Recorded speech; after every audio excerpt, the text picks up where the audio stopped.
छुट्टियों पे आए मुझे खासे दिन गुजर चुके थे, मगर मेरा एक जायज़ काम आज 4 रोज़ चक्कर लगाने के बावजूद मुकम्मल नहीं हो सका था।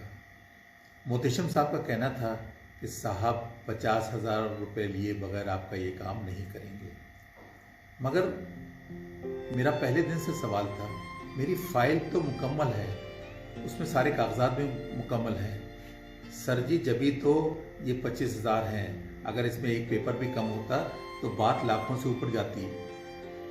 मैंने तो सारी ज़िंदगी अपने मुल्क से बाहर गुजारी थी, मैं यहाँ के तरीक़ेकार से वाकिफ़ नहीं था, इसीलिए मैं उनसे बहस करता रहा, मगर उन्होंने मेरी फ़ाइल वापस कर दी।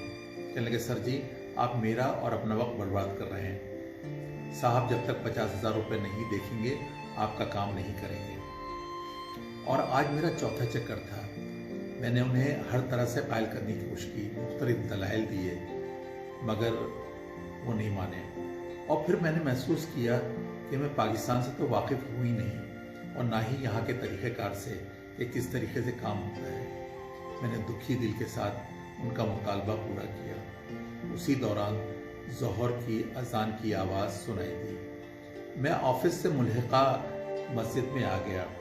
कितना अच्छा है ना हमारे मुल्क में, हय्या अला सलाह हय्या अल फलाह की आवाज़ कानों में आती है, और हर शॉपिंग प्लाजा के साथ और ऑफिस के साथ मसाजिद बनी हुई हैं, मुसल्ले बने हुए हैं। नमाज के लिए दूर मीलों तक नहीं जाना पड़ता, कम से कम यूरोपीय ममालिक में तो ऐसे ही होता है। वज़ू करते हुए मेरी सामने निगाह पड़ी तो मोहतशम साहब वज़ू फरमा रहे थे।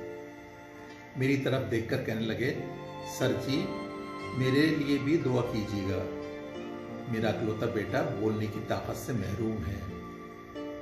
डॉक्टरों का कहना है कि उसके इलाज में खासा टाइम लगेगा, और मैं हर महीने हज़ारों रुपया उसके इलाज पे खर्च करता हूँ। महदूद आमदनी वाले शख्स के लिए ये तमाम अखराजात उठाना बहुत मुश्किल होता है।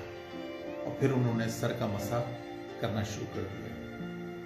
मैं नमाज के लिए अंदर आया, सब बंदी शुरू हो गई, और मेरे बराबर सफ़ेद कोट पैंट में मलबूस साहब को जगह मिली।